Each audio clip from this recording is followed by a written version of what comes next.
Okay. How do you survive a toxic job, part two? So, I previously went over the part one, which deals with the stages of grief in relation to a toxic job. So, again, just as a recap, many times when we're in toxic jobs, many times we're just thinking about how do I get out of here, right? And once we leave or once we make the decision to leave, it's generally not all and done, right? So we usually have some additional feelings or issues related to that. And so I'm here to talk about the grief process in relation to surviving a toxic job. So, yes, you can survive a toxic job. I've been there. And that's part of the reason why I started this YouTube channel, Lifting as We Climb Consulting, Wellness Services, because I want Black women to know that we can heal and we can survive toxic jobs, but it's important for us to know what we need to do. Okay, so I'm going to come on for just a little bit today to talk about the stages of grief in relation to a toxic job because we need to be able to heal so that we don't take this stuff on to our next professional opportunities. Okay, so the first stage that I went over was denial. So today, right now, I'm going to go into the second stage of grief. And so, again, I'm talking about this because as Black women, we're often taught that we just need to keep going, keep going, keep going. But we need to also pause and recognize that when we're in a toxic job, we deserve better. And so I'm here to talk about the healing process. So in relation to the stages of grief, I'm going to now talk before about denial. Now I'm going to talk about the second stage of grief, which is anger. And anger is often difficult for Black women because we know the stereotypes about the angry Black woman. And so when we are in jobs, we are so mindful of how we present physically, how we say things, our tone, because many times we experience the tone policing. Well, I would have been okay with what you said, but it's how you said it. And so as Black women, we know that we are very cautious of how we present in a space. And it's very mentally exhausting, actually, to always be monitoring yourself in terms of how other people might be perceiving you because you don't want to fall into the angry Black woman stereotype. But I'm here to say, we have every right to be angry when we have been done wrong, because many times we have been done wrong at these jobs. Research shows that Black women, we have higher rates of experiencing toxic workplaces. And so it's okay, to feel angry. You have every right. The issue is, what do we do about that anger, right? And so we may not want to go off on everybody in the workplace, even though we might be thinking it. We may not want to do that.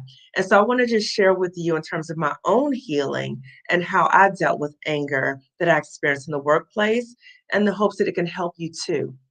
Because again, I am doing this and having these conversations because I really want Black women to know that you can get out and that you deserve better and that you have options and that not only can you leave, but you can thrive once you leave.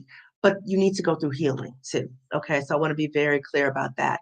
And people have thanked me over the past year, for having these conversations. And, I just want to share the why. The why is that I don't want other Black women to go through this. It's a horrible experience. It's a trauma. Anne Marie Archer talked about that in terms of, that the workplace trauma can last for a long time in terms of not only the experience, but the healing from it. And so I want to be very transparent about the healing because, again, I don't want you to know or feel that you are alone because you are not. And I see one of my Spelman sisters just joined in. So we're going to go over anger. So I'm going to just share with you, just like story time, like Stefco does. Oh, Stefco does. I'm going to do a little story time with you so you can understand and see how the anger may look different in our own situations. But I'm going to share with you in terms of how I experience anger in my toxic job. So I have a number of different things. One was that, at the job, and I would say prior to George Floyd's murder, there wasn't an intentional focus on Black youth. And I am all about Black, right? And all about supporting our healing and our growth as Black people. And when I would ask about, well, what about the Black children or what about the Black students? There was this pushback about, well, we're talking about all children, right? And so I was always curious about that because I never meant by asking about Black kids, I was never discounting other kids. But the reason I was saying that was because what I had observed and experienced was that the Black students were not getting their needs met. And so whenever I asked about that, there was a pushback. So that contributed to some anger on my part. And so what I did was I worked harder. So I said, okay, I'm going to do different things to try to support Black students. And after George Floyd was murdered, as many of you have experienced in your own workplaces, there was this renewed focus on racism, right? As if racism, people are just now recognizing that racism existed. And, I was sought out to come help people with anti-racist practices and let's do this and we're all in. But what I came to realize was that it was very much a performative effort and there weren't real transformative changes that happened. And it was more so in terms of a show. And so that contributed to anger as well when I knew that this issue, anti-racism is not a joke, right? It's some people can pretend, like my Spelman sister talked about, Stop Playing Diversity, Dr. Monica Cox. We're not playing. This is not funny, right? And so some people have the luxury or the privilege to not take it seriously, but anti-Black racism is very real and very rampant in all of our systems, and particularly the system that I was working in. So I was observing that, experiencing that, and that contributed to anger as well.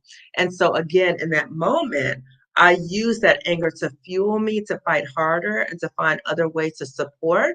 But again, the denial was I wasn't recognizing the impact, the toll that was having on me. Okay. So that was some examples. Another example of anger was after Kobe Bryant died.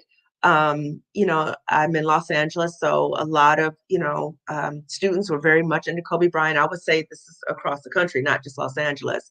And after he died, I had a meeting along with another Black woman, and we were having a meeting with two other women who were not Black, in terms of, crisis response in relation to Kobe Bryant dying and the tragedy of it and so many other people dying, and what we were going to do to support students.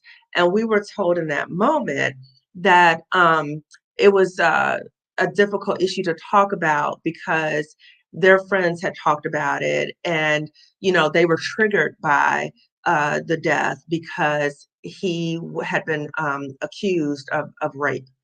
And I was sitting there like, okay, what does that have to do with supporting students, all students who were harmed or may have been triggered by the situation? And one of them went on to say, I mean, is he even relevant anymore? So that kind of stuff fueled anger in me. And so I tried to do what I could to, again, as Black women, you may experience things like this of you hear things, you experience things in the workplace. It's very disturbing, but trying to, be composed, right? Because you don't want to be seen as the angry Black woman. And the last example I just want to share, there was so many of them, so many of them. I'm just giving you a little bit, right? Again, to show you that I had every right to experience anger. And the ways that I dealt with my anger was trying to be proactive. But also, when I think about my grieving process, I experienced anger then, and I experience anger now, even thinking about it to this day, because it's infuriating that those things happened. Okay. And so it's important to connect to those things that have happened to us so we can process it. I'm still angry about it, but I'm not as angry as I was before because I've talked about it a number of times. And that's why I'm doing that right now, is talking about it. Okay. So one of the other examples I wanted to share was I was at a training and there was only me and another Black woman at the training. And there was a therapist and he was talking about this intervention and he was so proud of this intervention. He wanted to show us. It was this so-called, he called it a paradoxical intervention. And he was so proud because it was his father who was on the, he was showing a video of his dad. So he shows the video and he says, okay, this is going to be a paradoxical intervention. Just, watch it and we'll talk about it later. So in the intervention, he has his father. And then in the video, his father, who is not Black, is talking to a young Black boy. And he's saying to the young Black boy, why are you so stupid? Why are you so dumb? Why would you do that? And I am sitting there mortified, right? And then in the video, as it goes on, the young man's mother comes in. And so the therapist turns to the mother and says, how did you raise such a stupid child? How did you do that? I mean, he's going to end up going to juvenile detention, and you know what happens to boys in juvenile detention? They end up getting raped, and I'm just dying inside, right? And so I'm sitting there, and it's taking everything in me not to say something. And as I'm sitting there, I'm getting a text message from the other Black woman in the room, and she's saying to me, I'm being triggered right now. And I said, I am too, and I'm going to say something. Okay. So after he finished showing the video, he was so proud of the video, right? Showing his dad this paradoxical intervention. And he said, thoughts. And so I raised my hand. My mother raised me, my family raised me to not be silent. Okay. And so I raised my hand and I said, I have some serious concerns about that video, particularly in relation to a young Black man and a Black woman, hearing that type of language, given we live in a very racist society. And he became very defensive. And he said, you're not focusing on the intervention. And I said, yes, I am focusing on the intervention. And again, this is a moment where when something is happening, right, in real time, we have to still be mindful of how we are controlling our emotion and how we're expressing anger. It was very difficult, right? So he says, you're not focusing on the intervention. You need to focus on the intervention, and culture has nothing to do with it. I said, it has everything to do with it because racism permeates all of our systems, right? So then he doubles down and then he says, well, I consulted with a Black man from the South and he was okay with this intervention. And I was like, okay. I said, well, maybe that person, because we can't generalize from what one person says and that means it's okay for every Black person. But I said, well, maybe that person is struggling with internalized racism. And I talked to him that tone just like that, right? Even though I was on fire inside. So, and so he wants to keep engaging with me again in front of everybody in the group. And so I said, I'm not going to keep going back and forth with you, but I did want to express that to you. And so shortly thereafter, we go on break. And I'm just, I'm just enraged about what happened. Not one person in that room said anything as this was happening. Not one person, even the Black woman who texted me, not one person said anything. And when we go out for break, people are coming up to me. I'm so glad you said something. I'm so glad you said something. But nobody stood in solidarity with me. Nobody had my back. Okay. This happens a lot in toxic jobs. I then reported that in terms of, other people who are involved with scheduling this training. Nothing happened. In fact, they continued with consultation calls with this person. I refused to engage in those consultation calls. So again, I wanted to share examples of times that we may experience anger in a toxic workplace, and we have every right to feel anger, okay? I also want to say that anger is even more challenging for us as Black women because we are very mindful of the stereotypes about Black women and what we should not do and how people are looking at us. And we have to make an example, we have to be an example for other people and all these different things. But again, we have every right to feel anger. It's very important for us to recognize who can we express that anger to. And as we express that anger, how can we then advocate for what is right and what is not right? Okay. So again, I was just coming on and sharing with you just a bit about my own grief process in relation to leaving a toxic job. So how do you survive? How do you heal? Is going through the grief process. So I'm sharing the grief process with you today in bite-sized portions.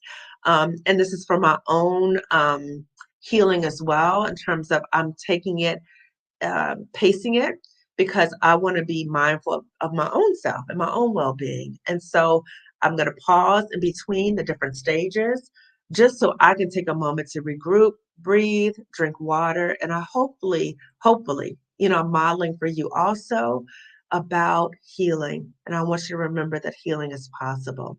If you are interested in the Black women healing from toxic work experiences or toxic jobs, I will put that information in the description section, excuse me.